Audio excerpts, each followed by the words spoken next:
Have you ever seen a tool-assisted run in Trackmania?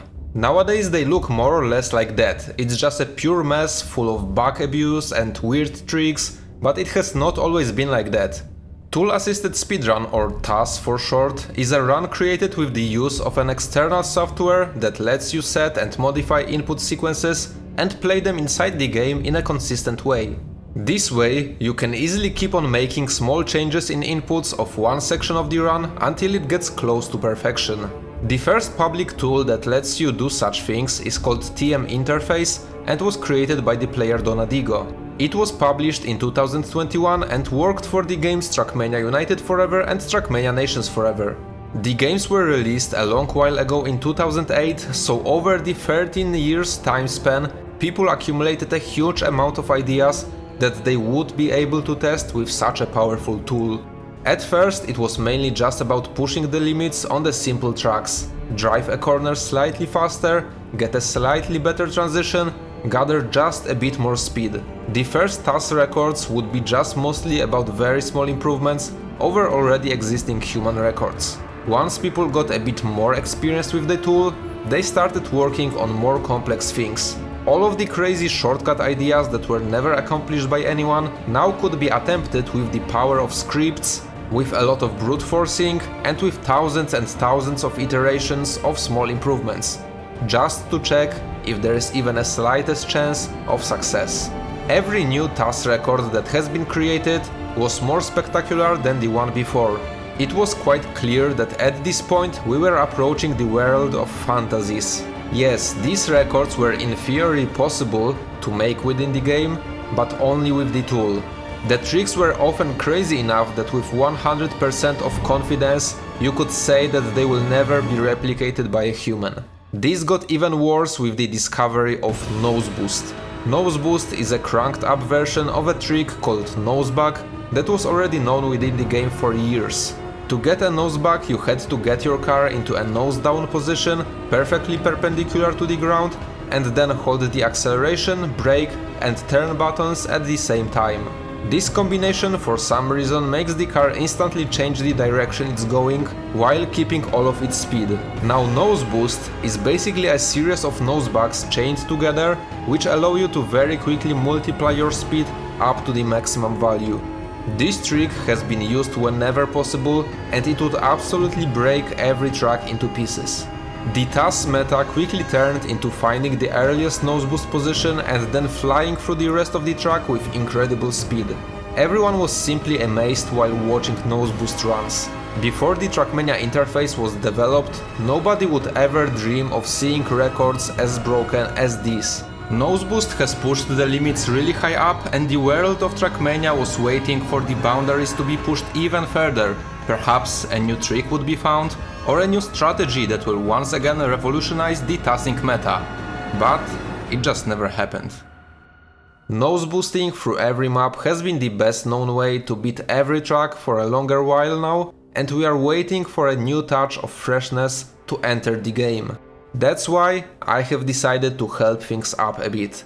I am not going to find a new, completely unnoticed trick that will once again turn everything upside down. However, I can direct everyone's attention into a field that has not been utilized nearly as much as I would wish to. 99% of TAS records that I have seen so far were all about pushing the time limits of maps to the max. What I would love to see is using the same tools to create something that simply will just look satisfying. I have seen some attempts at doing that, but it was just a small droplet in the ocean of possibilities. This is why I have decided to share 5 of my own ideas. I threw them out there as a challenge to all the people that create TAS records. I wanted them to show that they are capable of facing the unknown and that they are not afraid of trying new things. Or they could just ignore that, but luckily they didn't. I wanted to start with something really difficult for the first challenge. Something that sounds so crazy that everyone will just think that there is no way it's possible. I asked for a Uberbug that lands on top of the flagpole. For those unfamiliar, Uberbug is a trick pretty similar to previously mentioned Nosebug. For this trick you have to start a jump, land sideways while holding acceleration, brake and steering, and crash into some sort of an obstacle with the front of your car.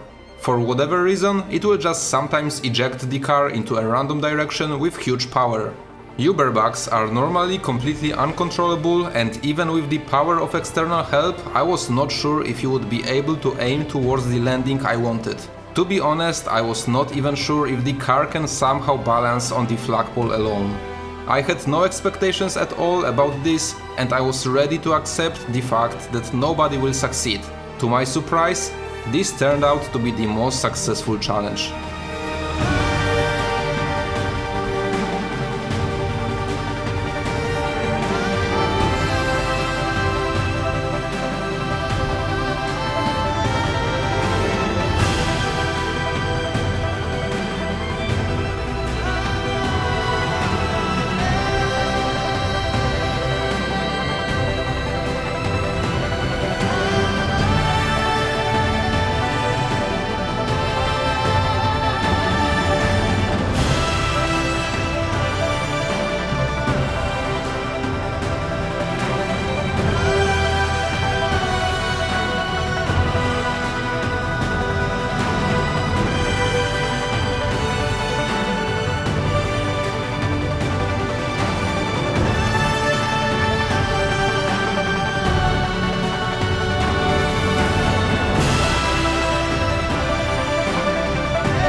I had no way of predicting that, but the first challenge turned out to be pretty doable. But for the second one, I was sure it wouldn't be the same.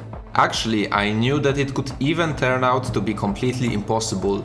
This idea is based around an interesting fact that I have already showcased a couple of times on my channel, but I will do it once again for those who don't know about it. The sky all around the stadium area is not an actual sky, it's a gigantic sphere with the sky painted over it. If you zoom out the camera very far away, you can see it pretty clearly.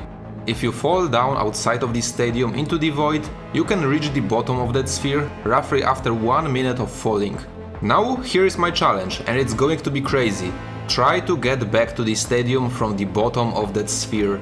There is one main issue with this challenge: the maximum speed that the stadium car can reach is equal to 1000 units. And to actually have a chance of getting back so high up, you would need much more.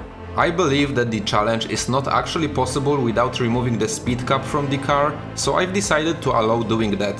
In fact, I did a little oopsie, and instead of specifically mentioning that the only modification to the game you can make is removing the speed cap, I actually allowed people the use of a tool called TM Unlimiter that allows you to change all sorts of car properties, but also block properties. With this oversight, my challenge got cheesed pretty hard. The first replay I received just placed a long straight line of blocks that reached all the way to the side of the sphere and then back to the stadium. This was however not a valid solution, as I wanted the car to reach the bottom of the sphere and not the side of the sphere. And yes, you can argue that a mathematical sphere has no up and down sides, but in this context it's pretty clear which section is the bottom. Anyway, I received an updated version that reaches a bottom this time, with a very long tunnel of boosters stretched to the absolute limits. The car just drops all the way down, and then with the help of boosters it just climbs back up. Another competitor also thought about the same idea and just placed a very long staircase all the way down. I will not show the entire process of going up, but take a look at how long the staircase is. It really shows well how deep down the car has to fall before reaching the bottom. While these both runs are valid according to my rules, they are clearly not what my intention was, and that was a bit disappointing to me. But luckily, not everyone tried to outsmart me, and I actually received one submission that decided to do what I was actually looking for.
In just 7.5 minutes, the car reached the bottom of the gigantic sphere and went back into the stadium area in this tool-assisted run created by Kimura.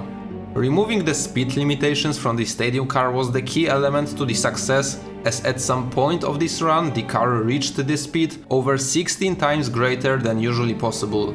So far, 2 of my dream ideas have turned into reality, so once again, I have decided to ask the community to do something that has never been done before. At some point in the history of the game, some great minds came up with an interesting challenge idea to make the Trackmania campaigns more interesting to play. They have decided to switch the positions of the start block and the finish block on every single map. Some of the maps turned out to be very easy and some became really difficult to beat. But everyone was motivated to complete the challenge and eventually all of the maps were getting beaten one by one. Well, almost all of them. If we look just at the stadium tracks from Trackmania Nations Forever and Trackmania United Forever, there is one undone track left to finish. Map from the platform campaign, Platform C3 Reverse. Once you take a look at this map, it is pretty clear why this was never finished. The usual start block is placed very far above the ground. On the reverse version, this will turn into the finish line. On the other hand, the usual finish block is placed on the ground level, and on the reverse version it will turn into the start block. Between our new start and finish we have a bunch of disconnected road and platform pieces, a lot of drop downs and jumps, and nothing that would give you a chance of climbing back to the higher areas while starting on the floor level. What seems impossible for a human might be possible for a machine, so this was my third challenge. I want to see the first ever finished run on platform C3 Reverse. I would already be happy to see a single finished run, but I was lucky enough to actually receive 2 of them.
3 ideas that have never been done before in this game, and all of them have been successfully completed. There are 2 more challenges left, but the remaining ones are going to be more about doing something in a creative way, rather than just simply finding a way on how to do something. Few years ago I uploaded a meme speedrun video which included using the skid marks of the car to draw something on the platform blocks.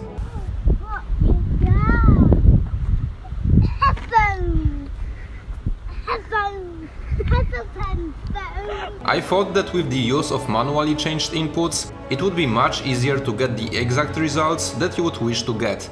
So I have decided to ask others to test this out. I did not want to force anyone to draw any specific shape, so everyone could get as creative as they wanted. This is challenge number 4. We turn Trackmania into a drawing contest, where the car is the brush, skid marks are the paint, and roads are the canvas. Let's see what has been submitted.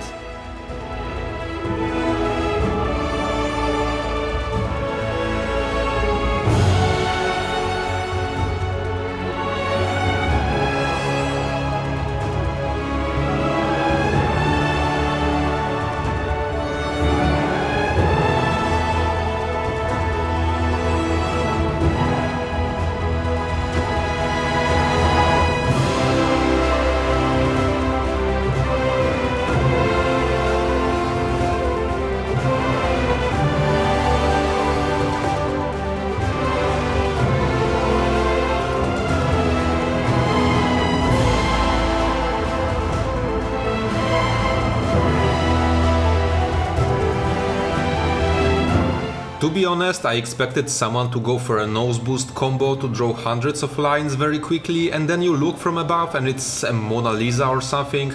But easier said than done, I guess. The car is not necessarily the easiest brush that you can use, so I understand going for simplicity on the submitted ideas. Meanwhile, before we go to the challenge number 5, I have to tell you that all of these challenges are part of a competition, and every submitted run will be scored according to the rule set I came up with before it all started. In the video description I will link a Google sheet with detailed scoring, and here in the video I will just announce the winners without going into details. But before that, we have one last thing to check. Here I have another challenge that is more about finding the best way to do something rather than simply completing the task. The idea has been suggested to me a long time ago, and to be fair, I'm surprised nobody has tried it out yet. The question was, what is the shortest distance that you can finish a map with? This is very interesting because the fastest path often is not equal to the shortest path. At some point I would love to see an entire leaderboard with all the campaign maps tested, but for my challenge we will focus on just one track. The most iconic Trackmania map, the AO1 race.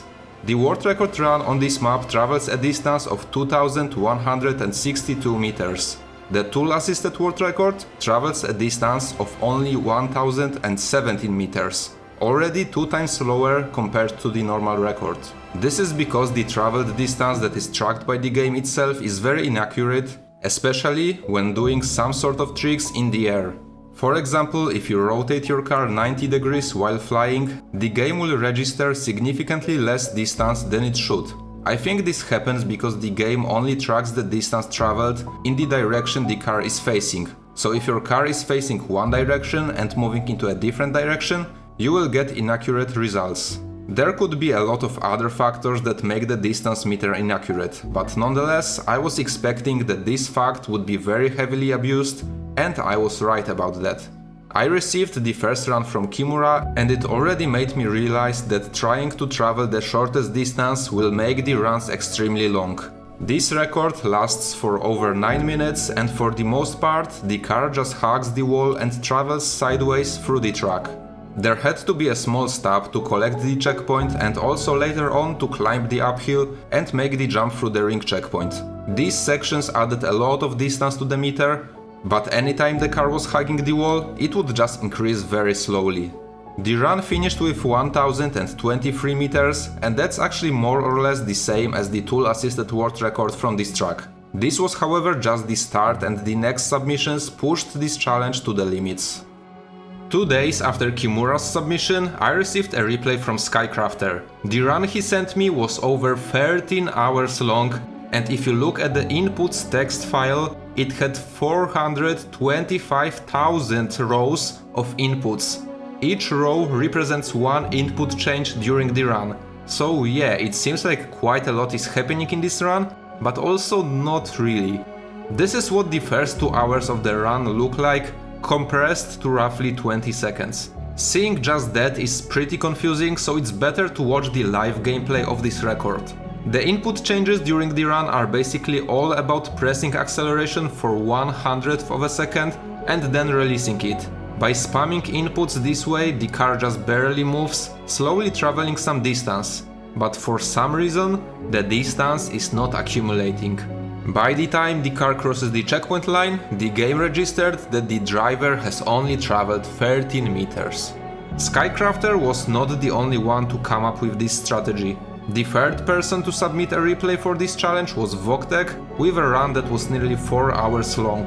It looked very similar, just a car very slowly making some progress through the track. Later on I received another run, this time from a player Devcode, and guess what? 3 hours long replay, the car is just barely moving throughout the entire map. Together with the submission, Devcode also sent me an explanation about what is going on. It turns out that I was wrong with my theory that the distance is based on how the car is positioned. The truth is that it is based on the car's speed. My example and my previous explanation only worked because it is actually the speed that is calculated wrong while the car is rotated in the air. You can see how it drops to very small values when the car is flying sideways. Therefore, this wrong speed value is put into distance calculations, also resulting in wrong distance outcome.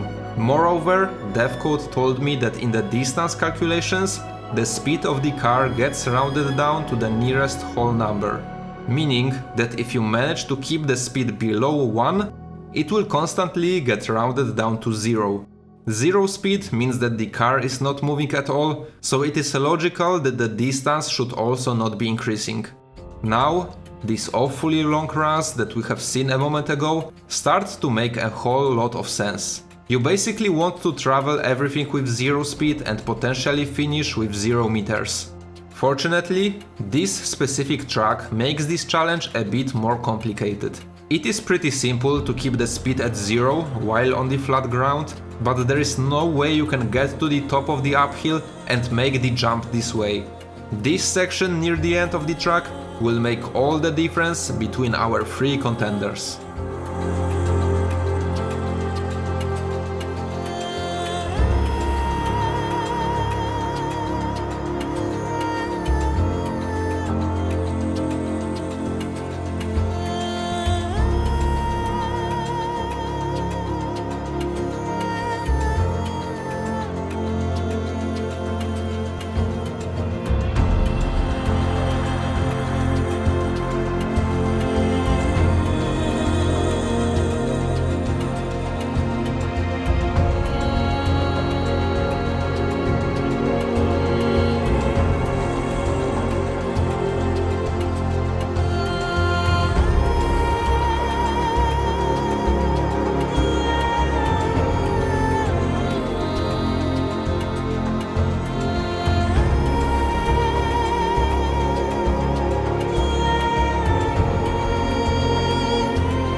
With probably the least exciting race in Trackmania history, the last challenge is done. We have come to an end where we have to pick the tool-assisted speedrun maker absolute king. I've added up all the numbers and there could be only one winner. The only player to submit something in every category, Voktek. Congratulations! In second place we have Kimura with 4 challenges completed, and in the third place we have Skycrafter, who submitted a run in 3 out of 5 challenges. Huge thanks to the participants for all your amazing ideas. If you have some interesting suggestions for what else you would love to see, feel free to use the comment section to let me know. I hope you enjoyed it, and if you did, don't forget to subscribe, like the video, and if you want to show some extra support, you can even consider becoming a channel member. That's everything for now, thanks for watching and a special thanks to channel supporters. Goodbye!